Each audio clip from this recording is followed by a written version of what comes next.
Hi, my name's Noelle. At our family dinner, I announced the biggest moment of my life, my promotion. But before I could finish the sentence, my sister collapsed. Her fiancé turned to me and said, "Selfish brat."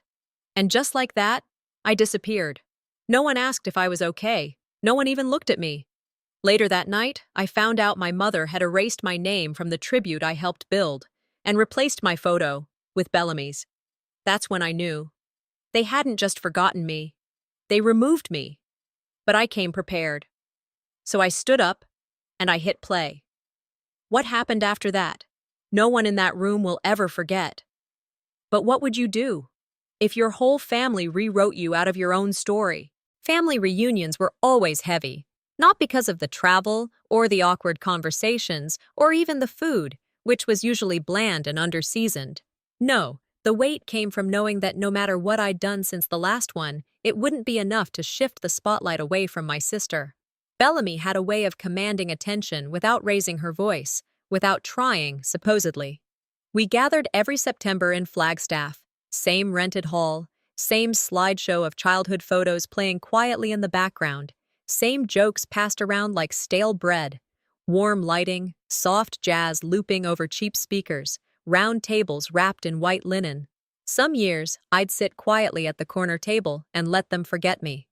This year, I brought a different energy. Sometimes the only way to be seen, I reminded myself, is to speak louder than you're used to. I clinked my glass once, then again. Conversations slowed. Forks hovered. Heads turned. "I have an announcement," I said, steady, calm. "Last week, I was promoted to creative director, full-time, with equity. I start next month." A few claps, not from Mom. Bellamy blinked. Garrett, her fiancé, smirked like I'd just told a bad joke. The applause was brief, polite, even supportive on the surface, but I felt the room lean back. I scanned the faces, hunting for someone who looked proud. I didn't find one. Bellamy's fingers tapped a quiet rhythm on the table. I couldn't tell if it was nerves or calculation. I paused. Let the words linger, hoping they'd stick. Maybe this time they'd actually listen. Maybe they'd see me. That's when Bellamy stood up. She moved slowly, too slowly, eyes wide, lips parted, one hand pressed against her chest, her breath hitched. Then came the gasp. Someone shouted her name. Chairs scraped, glasses rattled. She dropped into Garrett's arms, trembling just enough to make it look real. "I'm okay," she whispered faintly. Maybe it was just too much excitement. Of course, of course. Someone ran to get water. Another aunt started fanning her with a folded program. All heads swiveled to her side of the table. My promotion? Gone. My moment? Erased. I sat down, quiet, composed. I didn't even blink. No one looked at me, not Mom, not even our cousin Amelia, who used to braid my hair before every reunion when we were kids. Everyone circled Bellamy like she'd taken a bullet for the family name. Garrett stood up, shaking his head like he couldn't believe what he'd just seen. Then he turned to me. "You just had to make this night about you, huh? Selfish brat." It landed hard, but not the way he intended. It didn't make me feel guilty. It made me feel confirmed. The room fell into a hush again. But this time, it wasn't pity or concern filling the silence. It was accusation. Agreement. I kept my hands under the table, fingers clenched so tight my knuckles hurt. I didn't cry. I'd done that enough in the past. They've always seen me this way, I told myself, even when I say nothing. Bellamy, still reclined in her chair, smiled softly, hand over her heart like the wounded heroine she wanted them to believe she was. I stood. No drama, no flair. "Excuse me," I said. I walked past them, past the fanning, the whispers, the looks that said I was cruel for daring to take up space. No one stopped me. Barely anyone noticed. The air outside was cooler than expected. Desert nights always carried that unexpected edge. Dry, quiet, too still. I walked toward my car, not to leave, but to breathe. I reached into my bag and pulled out the flash drive, labeled in permanent marker, "Family Dinner Plan, MP4. "I knew she'd do it," I muttered. "Just didn't think she'd move that fast." 2 weeks ago, I'd filmed myself, outlined what I thought might happen if I ever dared to take up space at a family event. I hadn't planned to use it, until now. I leaned against my car and looked up at the stars. "They think that was the end of the story," I whispered. "They're not ready for what I'm about to show them." When I stepped back into the hall, the air felt different. Not colder, just distant, like I was entering someone else's memory. The chatter had resumed. Silverware clinked against china. Someone laughed from the other end of the room. My chair remained at the edge of table 3, untouched, but it might as well have belonged to a ghost.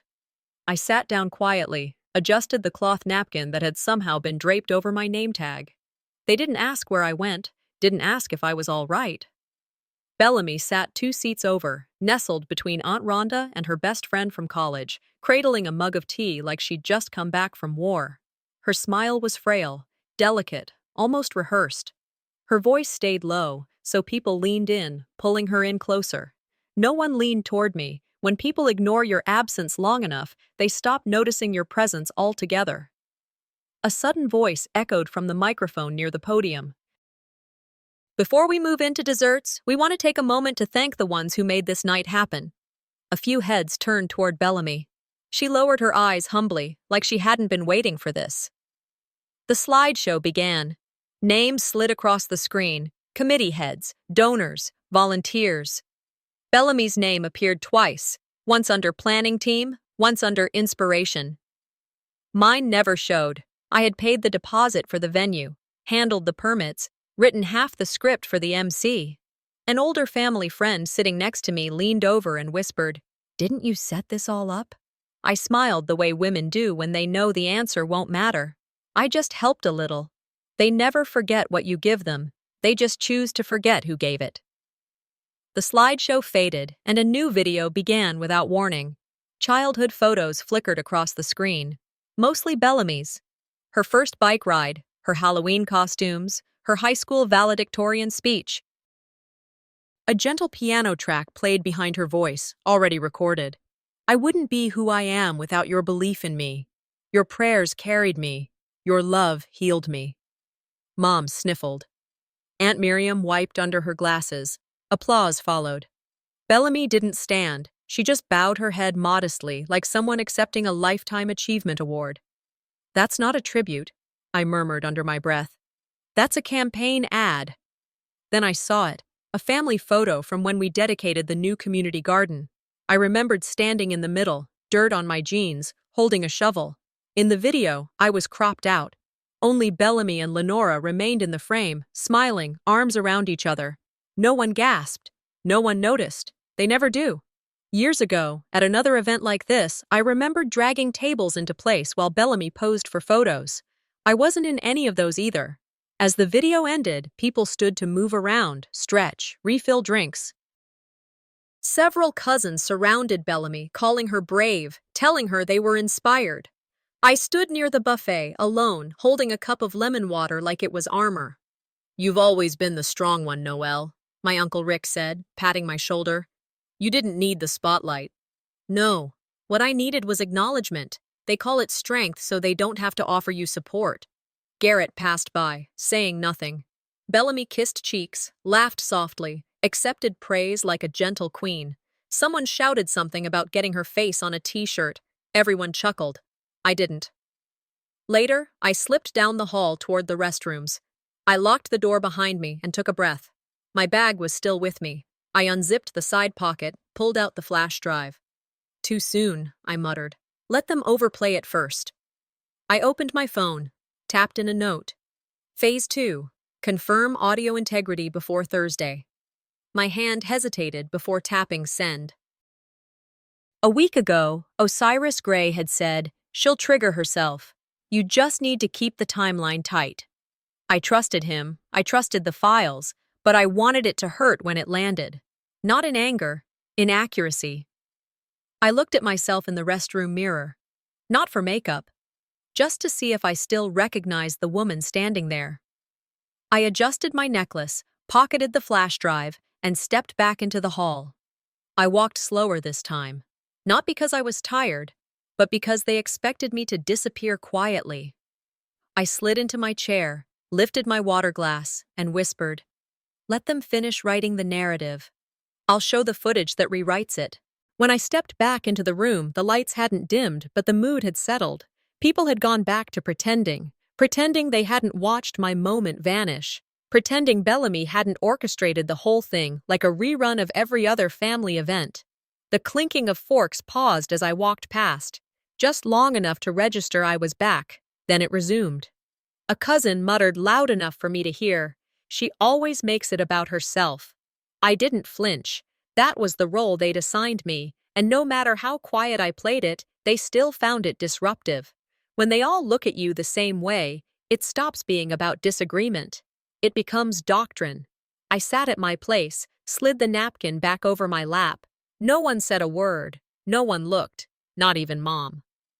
Bellamy sat a few seats away, still coddled, still glowing under the halo of sympathy. They'd made me the difficult one, the wild card, the unstable sister they had to handle with caution. I didn't plan to stay long, but then Aunt Marisol walked by, smiling like she didn't just watch me get humiliated, and dropped an envelope by my plate. "Your mom asked me to give this to you." Her tone was light, like she was handing me a thank you card. I opened it under the table, careful not to draw attention. It was handwritten. Of course it was. My mother's penmanship hadn't changed since I was 8. Perfect loops, flawless spacing. The letter started with pleasantries, thanking me for showing up, saying it meant a lot that I made the trip. But then came the twist. "I hope this event reminds you of the importance of selflessness. Not everything has to be about validation. I still believe you can be a better version of yourself." Each sentence hit like a slap in slow motion. I folded the letter carefully, tucked it under my dinner plate. My jaw tightened. So this is what love looks like, when filtered through shame. I stood up quietly and walked toward the hallway near the coat room. I needed space. Not air, space. The hallway was empty. Stale carpet. Stack of unused folding chairs. I leaned against the wall and dug into my clutch until I found it. Creased, but intact. A card. Grandma Eudora's handwriting on the front. "To my little lion." I opened it, even though I didn't need to read it again. I knew every word. She'd given it to me when I was 10, after Bellamy got the solo in the church choir. I'd been crying in the corner, trying not to ruin my dress. She had sat beside me, no judgment in her voice, just placed the card in my lap and said, "Don't let them tame you." Back then, it felt like comfort. Now it felt like instruction. I stood straighter. I wasn't here for permission. I put Mom's letter in my coat pocket, slid the card into my blouse, over my heart. When I returned to the party, nothing had changed, not on the surface. Bellamy was laughing again, wineglass in hand, circled by people who called themselves family. Garrett stood behind her, posture stiff, eyes darting toward me, then away. He always looked away. A cousin tried to chat, asked about my job. I smiled once, nodded, didn't engage. They want peace at the price of my silence. I'll give them silence, but not peace. I pulled out my phone, typed a quick message to Osiris. "Load phase 1 for morning. Confirm timestamp logs." I was done debating whether I should act. The decision had already been made. I was just waiting for the right beat to drop. Before leaving the hall again, I paused near the back door, pulled out my phone one more time, and opened a note I'd started a few days ago. "This isn't revenge. This is record correction." I stared at the sentence for a while, wondered if Grandma would have agreed. A memory came back, her voice, calm but cutting. Telling the truth isn't the same as causing drama. But people who fear truth often confuse the two. I locked my phone, slipped it into my jacket. I wouldn't speak tonight, not yet, but when I did, it wouldn't be words, it'd be proof. I stepped outside again, into the same Arizona night, quiet, dry, familiar. Looking up at the stars, I whispered, "They've made their case. Soon, I'll make mine." Right after the hallway cooled my breath, I came back in just in time to hear the MC tap the mic and call out, "We've got something fun for everyone. Time for a little family trivia. How well do you know your own?" A few cheers, mostly from the older cousins and kids, went up. Everyone started settling back in their seats. I didn't bother getting close to the screen, just leaned against the wall with a drink in hand. I remembered submitting photos for this segment. 3, to be exact. One of Bellamy and me at a summer camp talent show, one of Grandma and me in the garden, and one of the 4 siblings at Dad's retirement dinner. I'd even labeled them. The slideshow started. Bellamy's baby photo. Bellamy in a pumpkin costume. Bellamy and Garrett in matching sweaters. The trivia followed. Who was Grandma Eudora's favorite? Bellamy answered before anyone else could. Her voice smug but sweet, like she was reciting scripture. Everyone clapped like she'd hit the buzzer on a game show. Then came a photo. It was the summer camp talent show, but I wasn't in it. They cropped me out. I remembered standing to her right, grinning with a missing front tooth. Now, it was just Bellamy with a plastic microphone, hands on her hips like she was born for the spotlight. Erased in real time, not even metaphorically anymore. A new question popped up. Who helped organize Aunt Miriam's 60th birthday bash? Someone blurted out, "Bellamy!" and the room roared. But she wasn't even in the country that year. I had arranged the tables, made the slideshow, picked the flowers. I even cleaned the mess after everyone left. A younger cousin, Sarah, leaned in and whispered, "Weren't you there too?" I didn't look at her. I just smiled and said, "I guess I was just good at staying out of the spotlight." History isn't just written by the loud. It's rewritten by the beloved. Later, I was near the drink station when Sylvie, Bellamy's college friend, appeared next to me. She was sipping something fizzy and watching Bellamy work the room like a seasoned politician. "You've always been kind of invisible, huh? But dependable," she said, half laughing. The word didn't echo. It detonated. Invisible. I didn't respond. Didn't need to. My silence said more than anything I could have crafted. Flashback, junior year, yearbook committee. I missed one meeting because I was babysitting for free. When the final draft came out, they'd left me off the group photo, said they forgot I was even involved. Present. Bellamy giggled at Sylvie's comment. "Oh, she's always been mysterious." Garrett gave a light chuckle, hand on Bellamy's back, and that was the end of that. No apology, no acknowledgement, not even a pause. I took my watered-down cocktail and moved to the back of the room, found a quiet seat next to a forgotten stack of place cards, opened my phone. Pulled up the first video file, Bellamy rehearsing her fake pain faces in a mirror. It played on loop, no sound, just her mouthing different expressions, trying out angles. I didn't flinch, just watched. They treat my silence like agreement. That's about to end. Set a new alarm. Midnight, draft segment title, The Performance Queen. When they erase you, make them regret losing the only historian in the room. Toward the end of the evening, a trivia table display caught my eye. A printed sheet. Top 10 most supportive family members. Bellamy's name topped the list. Mine wasn't there. I picked up the pen next to it. Scribbled under the last name, "Support doesn't always clap. Sometimes it builds." I turned to leave. Sarah stood nearby, reading what I wrote. She didn't speak, just folded her arms, looked at me the way someone looks at a person they realize they've misjudged. I whispered, mostly to myself, "They've erased me from the past. But I'll write the future loud enough they can't ignore." The plates were being cleared. Some folks were already on their 3rd cup of coffee, others whispering about early drives home. I sat with my back straight, lips curled just enough to mimic a smile. But inside, I was hollowing out. You can fake strength long enough to make everyone else believe it, but what happens when you stop believing it yourself? Garrett passed behind me again, didn't even look, just moved on like I wasn't there. Bellamy stood up, raised her glass for yet another toast. Laughter swelled around her like smoke in a room with no windows. They couldn't get enough of her. I looked down. My hand shook against the water glass. Steady, then trembled again. I held it tighter until my knuckles whitened. I thought about walking out again, this time not just for air, this time for good. What's the point of staying somewhere they've already written you out of?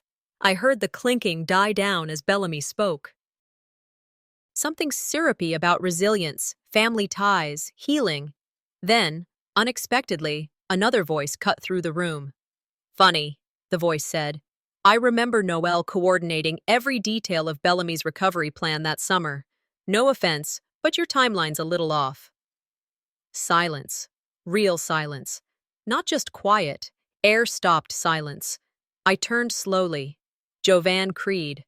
I hadn't seen him since high school. He'd moved out of state, became a doctor, married, divorced, but somehow, there he was, standing in the back like someone who'd been waiting long enough to speak. Even Bellamy froze. Garrett looked around like he didn't know whether to defend her or disappear. I didn't speak, didn't nod, just caught Jovan's eye.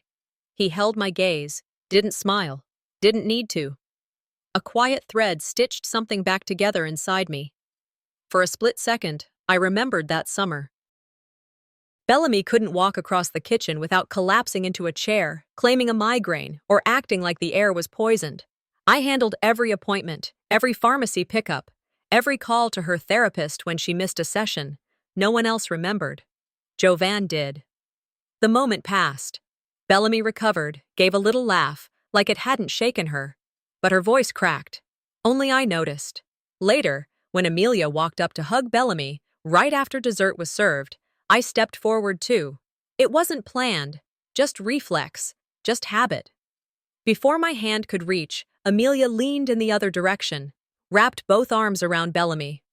My hand hung there in the air for half a second, maybe less. I pulled it back slowly. Another cousin, one of the younger ones, saw it happen. She glanced down, said nothing. You don't need to slap someone to humiliate them. You just need to make them invisible. It was such a small thing, but it changed something. It wasn't hurt this time, it was clarity. I turned and walked out of the room for the third time that night, but this time wasn't for air. This time, it was a decision. I paced slowly under the hallway lights, thumb hovering over Osiris's name on my screen. Was I really about to go through with all this? What was I proving? That I deserved to be in a family that had long since stopped making space for me. A family that operated like a stage play, one lead actress and everyone else clapping in costume. I considered deleting the files, just going home, writing a letter like Mom did. Quiet, composed, digestible. Then I heard her again. Grandma's voice, from a lifetime ago. Sometimes silence protects. Other times, it's just another way to be erased. That line settled in my chest like a rock. I leaned against the wall and felt the grief press in. Not from tonight, but from every year I'd chosen peace over clarity. I'd thought keeping my mouth shut meant I was strong. But maybe all I did was help them forget me faster. My phone buzzed. A message from Jovan. You weren't invisible to all of us. Not then. Not now. I froze. There it was. The breath I didn't know I'd been holding finally let go. I texted back. Thank you. I needed that more than you know. I sat down on the bench just outside the lobby doors. Maybe the war wasn't worth it, but maybe the story was. I looked down at the folder on my phone one last time, tapped it open, read the file name. Family Reframe. I won't leave quietly, I'll leave clearly. When I stepped back into the hall, something in my posture had changed. I didn't feel smaller anymore, not cautious, not careful, just ready. I kept my steps even, quiet. The noise had simmered down, desserts half eaten, coffee poured. People were laughing again, but the volume was different, softer, controlled. A few glanced my way. I nodded. No smile, no conversation. I wasn't here for that. If they're going to see me as disruptive, I thought, then maybe it's time I stop trying to appear peaceful. I moved past the tables and toward the far wall where they'd set up the legacy wall. A collection of framed moments, births, graduations, newspaper clippings. I knew what I'd submitted. A photo of Grandma Eudora and me at the groundbreaking ceremony for the community library. I had the original stored on my phone, email timestamp and all. But the one on the wall, it wasn't that. It was nearly the same pose, Eudora still smiling, same garden background, but Bellamy stood next to her, not me. The caption underneath read, "To the women who raised and inspired me." Signed Bellamy. No note about who donated the photo, No mention of who dug the first hole that day, just a tidy rewriting, curated for applause.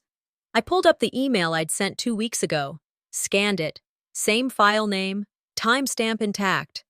They didn't even ask permission to change it, I thought. They just assumed I'd accept it.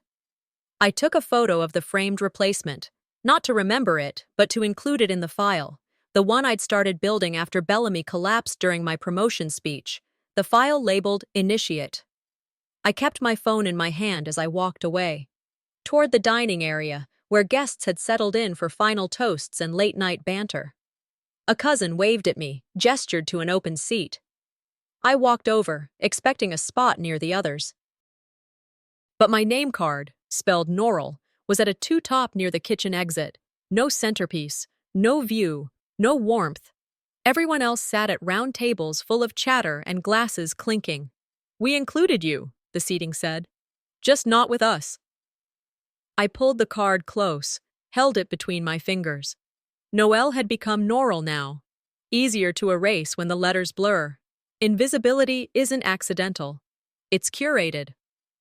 A server came by with a second helping of cheesecake. Paused when he saw my face. "I'm not here for sugar anymore," I told him. "I'm here for truth." He nodded once, left the plate. I didn't touch it. I opened my phone. Texted Osiris.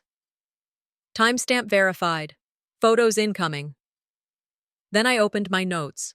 Built a timeline. 9:15 p.m. Legacy wall photo swap. 9:48 p.m. Bellamy's final toast. 10:04 p.m. Seating reassignment noted. Each insult was logged. Not because I wanted to remember it, but because I needed to structure it, to show how calculated it had all become.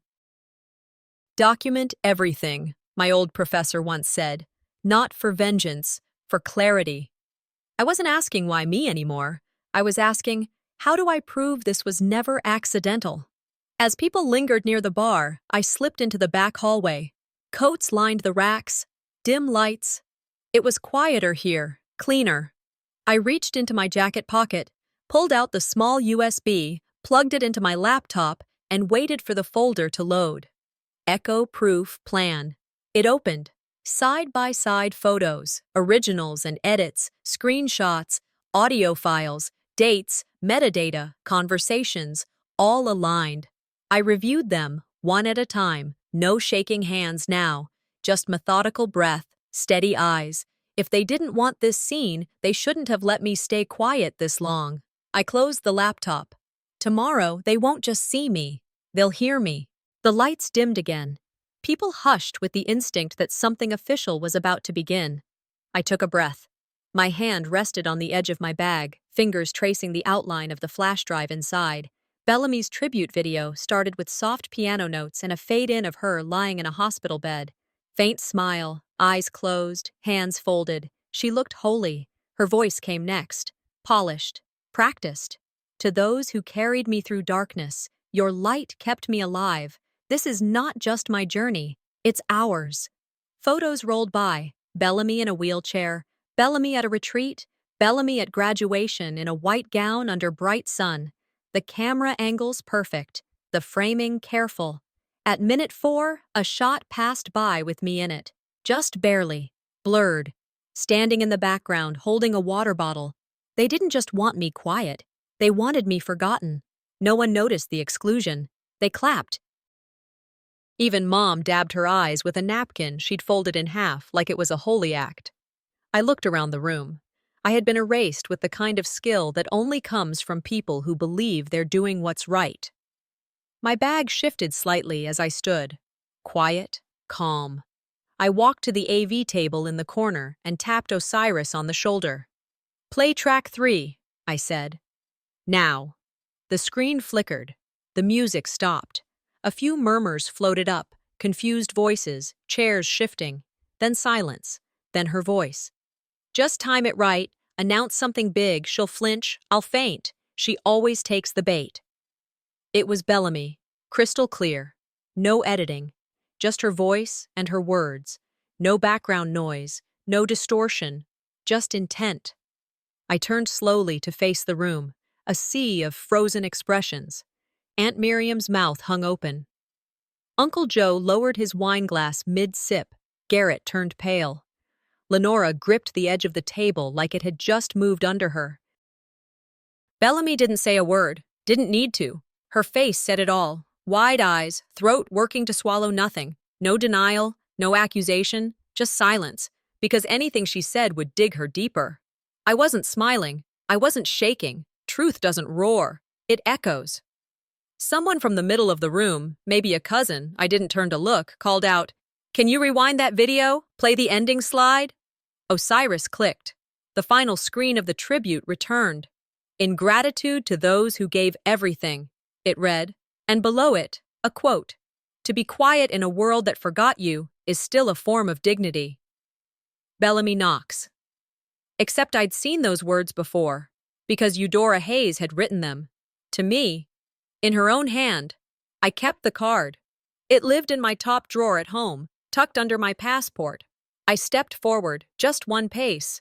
"They didn't just steal my image," I said. "They stole my inheritance."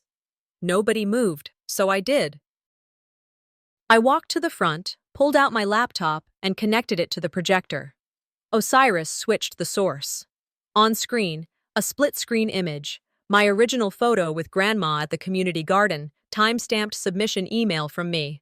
Next to it, the altered one, Bellamy inserted, me removed. "This isn't vengeance," I said. "This is correction." Slide by slide, I laid it all out. Emails, photos, submission logs, audio clips, each one quiet, plain, undeniable. I didn't raise my voice, didn't cry, I just told the truth, point by point. Some people started nodding, not all, but enough. Garrett looked stunned. Lenora, ashen. One aunt leaned to another and whispered, not quietly enough, "I think we've been wrong all this time." I ended the slideshow with one line on a black screen. I didn't need applause, I just needed not to be rewritten. The lights came back up, but no one spoke. Bellamy opened her mouth. Nothing came out. Lenora stood, hands curled in front of her like she was preparing a sermon. I shook my head gently. "No, not anymore." I closed my laptop, pulled out Grandma's card from the front pocket of my purse, walked it over to the table and set it beside the laptop. "I'm leaving this version of me behind," I said. "It's your turn to decide what comes next." I didn't wait for a reaction. I didn't need one. I walked out of that ballroom with nothing in my hands but everything in my control. No tears, no drama, just a quiet reclaiming. Sometimes justice doesn't sound like a gavel. It sounds like silence falling after the lie collapses. The morning was supposed to feel still, but my phone had a different plan. Group messages blinked with words I didn't bother to open. A few missed calls from numbers I recognized. One email, short subject line, from my mother. "Can we talk?" Funny how silence only shatters when control slips. I didn't reply. Just got up and dressed. Not in armor, but in something that said, boundary. I checked the folder twice. Files still intact. Confirmations from Osiris. Timestamp logs, metadata, screen captures, everything aligned. The resignation letter was already printed. My name centered, the language plain and cold. I slipped it into an envelope. Wrote one line on the back. "I'm not asking for space. I'm taking it." If I was stepping out of the legacy, I was doing it without a whisper of apology. 10:30. I drove down to the community center we used for board meetings. Neutral ground. No photos of Bellamy, no hymns about unity. Just cheap chairs and coffee that tasted like burnt hope. Osiris was already there, seated near the back with a manila folder. He didn't smile, just handed it over. "Here's your confirmation," he said. "It wasn't Bellamy. The IP address tracks back to your mother's laptop." I didn't blink.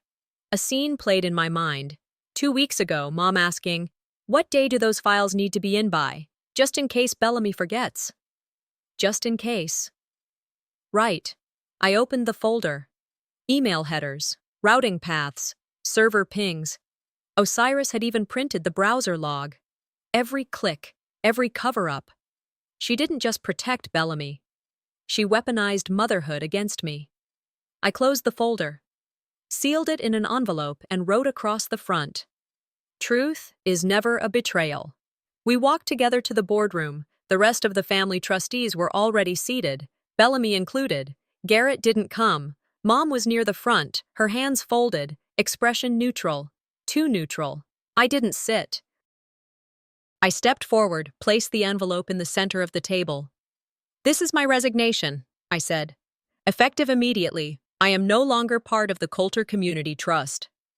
A wave of murmurs swept the room. Someone cleared their throat. Bellamy shifted in her chair. Lenora opened her mouth. I raised my hand, not to stop her from speaking, but to make clear, this wasn't a debate. "I'm not here to discuss feelings," I said. "Only facts." I slid the envelope forward. Inside were the prints, her edits, her email trail, her removal of my name from everything I'd built. Silence. Bellamy's face lost color. Lenora looked down at her lap. "You can't claim to love someone," I said, "and then edit them out of their own story." I didn't wait for approval or permission. I turned and left. Outside, the Arizona sun felt like clarity, blunt and necessary. I breathed in deeper than I had in years. I passed a mural on the wall I helped design 5 years ago. Still no plaque with my name. I didn't care anymore. The art doesn't need a label to be mine. I pulled out my phone, opened the calendar app, deleted the family sync schedule. Board meetings, birthdays, Bellamy's wedding shower, gone. Sometimes the greatest act of rebellion is to live well. Back in my car, I opened a fresh document on my phone, titled it, "The Version They Never Asked For." Not revenge, not spite, just truth, untamed. They erased the chapter. I'll write the book. I drove away, not to escape, but to expand. They think it's over, but I haven't even begun to speak in my own voice. The light in my apartment looked different that morning. It wasn't brighter, just less loaded. There was no buzz from the phone, no group texts waiting for me to respond, no calendar reminders screaming about board meetings or family fundraisers. Nothing. I stood in the kitchen, quiet, made tea slowly, each motion deliberate. I didn't need to be anywhere. And for the first time, that didn't feel like loss. It felt like air. Silence used to mean exclusion. Now it just meant freedom. My apartment was small, chosen by me. The couch didn't match the rug. The lamp leaned a little, but every piece was mine. I opened my laptop, not to scroll, not to read what strangers thought of last night, just to write. New file. Title: What They Never Asked But Should Have Known. Some stories don't need to be retold. They need to be reclaimed. I'd barely typed the first sentence when a ping broke the stillness. An email. From Reese. Subject: I owe you more than an apology. I stared at it for a long time before clicking. He didn't beg, didn't make excuses, just laid it out. Said he knew now how manipulated he'd been. That he'd chosen to believe Bellamy because it was easier, that he hadn't known how to face me after that coffee shop breakdown. He ended with one line: "You were right to walk away." I didn't respond, but I read it twice. Closure isn't always a door someone else closes for you. Sometimes it's just walking out and not looking back. I bookmarked the message, not for revenge, just to remind myself that I remembered things exactly as they happened. I grabbed my bag and walked a few blocks down to a little cafe I used to meet community leaders at. Same wooden counter, same barista who still didn't smile but made perfect espresso. This time, I came alone, with my journal. First page, first sentence. When they call you dramatic, that's usually when they know you're close to the truth. Legacy, I'd learned, isn't about what's passed down. It's about what you build forward. I pulled out Grandma Eudora's card and placed it beside the journal. Her words still clear after all these years. Don't let them tame you. I wrote that across the top of the page, in bold. Then started drafting an essay. For a women's magazine in Denver. Not to clap back, not to prove anything. Just to take up space where I used to be removed. Halfway through, my phone lit up again. A message from Jovan. I shared your file with a few people in my field. Quiet bravery has ripple effects. I read it twice. then a third time. Some people speak volumes with a single action. He saved my dignity with one sentence. I opened a drawer back home and pulled out a stack of thank you cards. Not digital, not convenient, real paper, real ink. The first one was for Jovan, then one for Osiris. I decided I'd send them, one by one, to people who showed up, not because they had to, but because they chose to. It wasn't rebuilding a family. It was rebuilding something better. I visited the mural later that week, the one I helped paint 4 years ago. Still no plaque, still no mention, but I brought something with me, a black marker. On the back brick, I wrote, "The hands that build don't always get listed, but they remember." I set Grandma's card, framed now, in a quiet corner by the base of the wall, not to be seen, just to exist. They never asked how I survived, but I did, quietly, clearly, and now, loudly, in my own way. I walked away, not with victory, but with direction.